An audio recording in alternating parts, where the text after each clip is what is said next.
এবং সরকার এবং পুলিশ তার যোগ্য ব্যবস্থা নিচ্ছে। কিন্তু এই সুযোগটাকে কাজে লাগে যারা বিশৃঙ্খলা তৈরি করেছে, সম্পত্তি নষ্ট করেছে, অসামাজিক শক্তিকে কাজে লাগিয়েছে, তারাও সমান অপরাধী। তাদের বিরুদ্ধে ব্যবস্থা হবে, সেটা আমাদের মুখ্যমন্ত্রী বলেছিলেন এবং সেই কাজ শুরু হয়েছে। 16 থেকে রাজ্যে গুন্ডা দমন আইন, যারা দাগি গুন্ডা এবং যারা ফ্রেশ নতুন করে গুন্ডামোর কথা ভাবছে তাদের প্রত্যেককে এক বাক্যে শাস্তি। গত বেশ কিছু বছর ধরে পশ্চিমবঙ্গের মানুষ এই যে দাদাগিরি গুন্ডামি দেখেছে না, সবাই তাতে ক্লান্ত, ক্ষুব্ধ। এদের হাত থেকে প্রথম মুক্তি চায়, আর বেশিরভাগ রাজনীতির সঙ্গে যুক্ত লোকগুলো এই গুন্ডামি করেছে। তাই আজকে আমাদেরকে নতুন করে আইন আনতে হয়েছে এবং কড়াকড়িভাবে এই আইনকে ইমপ্লিমেন্ট করা হবে, যেন যারা এখনো হিরো ভাবছে নিজেকে সাবধান হোক। আর যাদের বিরুদ্ধে এই ধরনের কমপ্লেন অলরেডি হয়ে গেছে তারা তো ছাড় পাবে না। সাধারণ মানুষ যারা ভয় পাচ্ছেন, এখনো কথা বলছেন, অনেক ডিপার্টমেন্টে এরকম লুকিয়ে আছে লোক, তারাও গুন্ডামি করছে, তারাও অপরাধী, যেন সবার বিরুদ্ধে এফআইআর করুন, আইন তার ব্যবস্থা করবে। 16 আগস্ট আগে খেলা দিবস হতো, এবার 16 আগস্ট আয়ুষ্মান দিবস পালন করা হবে। ঠিকই আছে, সরকার যে সিদ্ধান্ত নিয়েছে সেটা সাধারণ মানুষকে আমরা আগ্রহ করব যে এর সঙ্গে যুক্ত হন, কোনো নেগেটিভ নয়। আর খেলা দিবস এসব হয় না। কোনো ঘটনা ঘটে থাকলে সে মানুষের প্রতি শ্রদ্ধাঞ্জলি দিয়ে যাতে না হয় চেষ্টা করা উচিত। ভালো রাস্তায়, পজিটিভ রাস্তায় আমাদের হাঁটা উচিত সবার। অনেক দলীয় কর্মী, নিচু তলার কর্মী, তাদের ক্ষোভ বিক্ষোভ, তাদের অভিমান, এতদ সত্ত্বেও আজ আপনিও কয়েক ঘন্টার মধ্যে যাবেন বিধানসভায়, যেখানে আপনাদের নব মনোনীত রাজ্যসভার প্রার্থীরা তাদের প্রাথমিক একটা নির্বাচনের প্রথম পদক্ষেপ, যেটা সেখানে এরকম বেশ কিছু নাম রয়েছে যেগুলো নিয়ে এখনো পর্যন্ত দলের নিচু তলার থেকে মাঝারি তলার বিভিন্ন কর্মীদের একটা ক্ষোভ রয়েছে। দেখুন, সব ব্যাপারে সবার মতামত থাকতে পারে। আমাদের পার্টি গণতান্ত্রিক পার্টি, প্রত্যেকটি কর্মীর মতামত আছে আলাদা, আমরা স্বীকার করি। আর প্রতি 3 বছর অন্তর গণতান্ত্রিক নির্বাচন হয়, তার প্রশিক্ষণ চলছে। কিন্তু পার্টি বৃহত্তর ক্ষেত্রে চিন্তাভাবনা করে ডিসিশন নেয়। সর্বভারতীয় পার্টির ডিসিশন, প্রদেশ ডিসিশন নিয়েছে, সেটা সবাইকে মেনে চলতে হবে। এটাকে আমরা ডিসিপ্লিন বলি। যেন ব্যক্তিগত মতামত আমার আলাদা থাকতেই পারে সব ব্যাপারে, সেটা পার্টির মধ্যে কোনো গুরুত্ব নাই।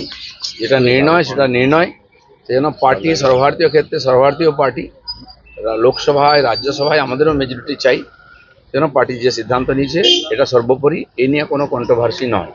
যারা এটা মানতে পারছেন না তাদেরকে মানার চেষ্টা করতে হবে। 21 সালের আগে আমরা হাজার হাজার লক্ষ লক্ষ লোককে নিয়েছি। এখন সরকার মনে করেছিল ইমিডিয়েট আমাদের অন্য কোনো লোককে নেবো না, এটা সাময়িক সিদ্ধান্ত ছিল। আজকে পার্টি সিদ্ধান্তের কিছু পরিবর্তন করেছে, সেটাও মেনে নেওয়ার আমাদের দরকার আছে। সেবাশ্রয়ের নামে ধোঁকাশ্রয়, মহেশতলার একজন মহিলা হাতুড়ে ডাক্তার দিয়ে প্রথমে তার ট্রিটমেন্ট হয়, তারপর তাকে কিছু হোমিওপ্যাথি ওষুধ দেওয়া হয়। অদ্ভুত ব্যাপার, অস্ত্রোপচারের পরে তাকে কিছু হোমিওপ্যাথি ওষুধ দেওয়া হয়, তারপরে অ্যালোপ্যাথি যেগুলো দেওয়া হয় সেগুলো মেয়াদ ফুরিয়ে গিয়েছিল। মহিলার পা বাদ যায়। ভেজালটা দেখুন, আমরা পশ্চিমবাংলায় ভেজাল আইপিএস দেখেছি, ভেজাল আইএএস দেখেছি, মন্ত্রী দেখেছি, শেষে ভেজাল ডাক্তার আগেও ধরা পড়েছে।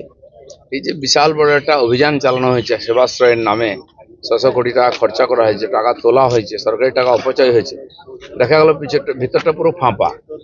জুনিয়র ডাক্তার নাহলে ডাক্তারই নয়, এরকম লোককে দিয়ে ট্রিটমেন্ট করানো হয়েছে। বহু মানুষের জীবন সংকট হয়েছে খালি রাজনৈতিক স্বার্থে। যে মহিলার পা কাটা গেছে, আরও কিছু লোক আছেন ক্ষতিগ্রস্তরা কমপ্লেন করছেন। খুবই অপরাধজনক কাজ এটা।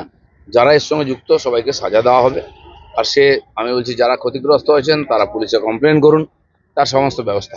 দীর্ঘ কয়েক দশক পর এবার অবশেষে সেকেন্ডারি রানওয়ের কাজ শুরু হচ্ছে। এবার মসজিদ অবশ্যই দরকার। আমাদের কলকাতা এয়ারপোর্টের উপরে এত চাপ বেড়ে গেছে, একটা রানওয়ে দিয়ে কাজ হচ্ছে না, লেট হয়। আর একটা রানওয়ে আইডল পড়ে থাকতো অনেকদিন ধরে, খালি রাজনীতিক কারণে কিছু লোককে বসিয়ে দেওয়া হয়েছে। নামাজ পড়া বা পূজা করা এয়ারপোর্টের মধ্যে সম্ভব নয়। আমরা ফুটপাথ খালি করছি, আমরা স্টেশনের প্ল্যাটফর্ম খালি করছি, এয়ারপোর্টও খালি হবে। আমার তো মনে হয় যারা ওখানে আছেন তারা ঠিকঠাক সহযোগিতা করুন, সরে যান বৃহত্তর স্বার্থে। ওইরকম একটা ওখানে থাকতে পারে না কনস্ট্রাকশন। আমার মনে হয় তারাও ব্যাপারটা বুঝেছেন, সরে গেছেন। এভাবে আলোচনার মাধ্যমে সমস্যার সমাধান হবে এবং বাংলায় এগোবে। এবার ডাবল ইঞ্জিন সরকারে অরুণাচল মডেলের মতো বাংলায়ও দেখা যাচ্ছে ভাইব্রেন্ট ভিলেজ তৈরি হচ্ছে মডেল। না, অলরেডি আগে থেকেই আছে এগুলো, সরকারি কেন্দ্র সরকারের প্রকল্প আছে।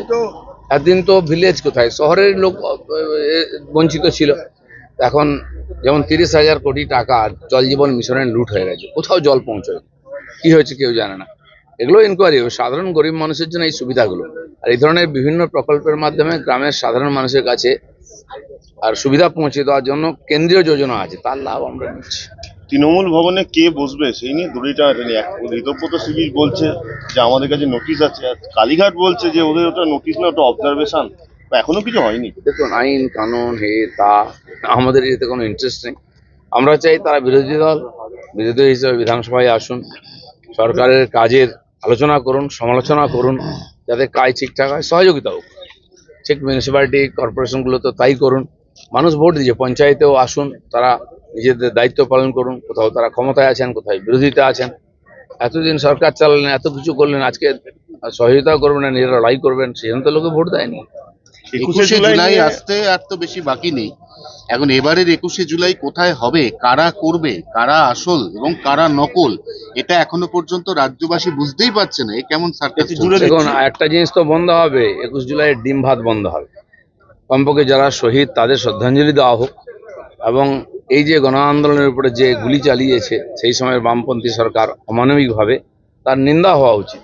তারা সবাই শহীদ, সবার কাছে তারা শ্রদ্ধেয়।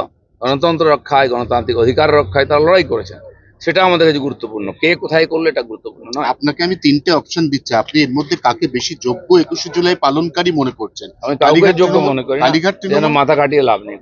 আমরা মনে করি যে সাধারণ সমাজ তাদের শ্রদ্ধাঞ্জলি দিক।